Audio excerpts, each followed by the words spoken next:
দুনিয়ার মুসলমান মুসলিমদের নির্যাতন বন্ধ করতে হবে, বন্ধ করতে হবে। মুসলিমদের নির্যাতন না ভারত না বাংলাদেশ, মুসলমানের এক দেশ। নারায়ে তাকবীর,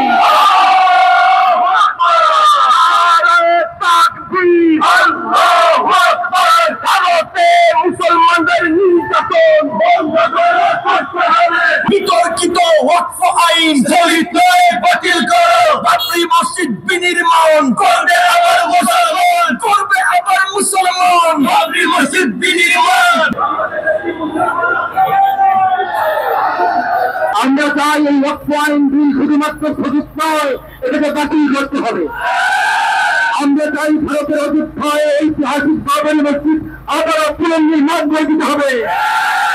আমরা চাই ভারত থেকে মুসলমানদের সমস্ত অধিকার, নাগরিক অধিকার, রাজনৈতিক অধিকার, সামাজিক অধিকার, সাংস্কৃতিক অধিকার, ধর্মীয় নিরাপত্তা, নিশ্চিত ধর্ম পালনের সম্পূর্ণ নিরাপত্তা নিশ্চিত করতে হবে। ধর্মান্ধ উগ্রবাদী সন্ত্রাসবাদীদের এই সব আচরণের বিরুদ্ধে আমাদের সুস্পষ্ট অবস্থান। আমরা কখনো চাইব না ভারত রাষ্ট্র বা ভারত সরকার এই উগ্রবাদী সন্ত্রাসীদেরকে প্রত্যক্ষ পরোক্ষ কোনো সমর্থন দিতে, এটা আমরা চাইব না। আমরা এই আচরণের তীব্র প্রতিবাদ এবং নিন্দা জানিয়েছি। আমরা আমাদের আজকের এই কর্মসূচি, অনবদ্য কর্মসূচি, অভূতপূর্ব কর্মসূচি, সঙ্গীত যাত্রা, প্রতিবাদের ভাষায় সংবাদ নিয়ে এগিয়ে যাচ্ছি। আমরা প্রশাসনের নিয়মের বাইরে যেতে চাই না। আমরা আমাদের স্বদেশী প্রশাসনকে বিব্রত করতে চাই না। আমরা আমাদের রাষ্ট্রের উপর চাপ প্রয়োগ করতে চাই না। আমরা রাষ্ট্রকে ধন্যবাদ জানাচ্ছি।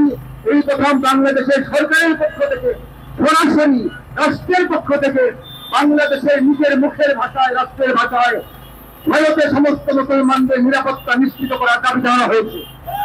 আমরা সাধুবাদ জানাই এবং সরকারের প্রতি আমাদের উদাত্ত এবং আকুল আবেদন, সমস্ত রকমের আন্তর্জাতিক পরিমণ্ডলকে ব্যবহার করে, সমস্ত রকমের ডিপ্লোম্যাটিক ওয়েকে, ডিপ্লোম্যাটিক পলিসিকে ব্যবহার করে, সমস্ত রকমের রাজনৈতিক কূটনৈতিক ব্যবস্থা গ্রহণ করে ভারতের মুসলমানদের নিরাপত্তা নিশ্চিতের জন্য তারা সমস্ত রকমের কার্যক্রম হাতে নেবেন, এটা আমাদের প্রত্যাশা।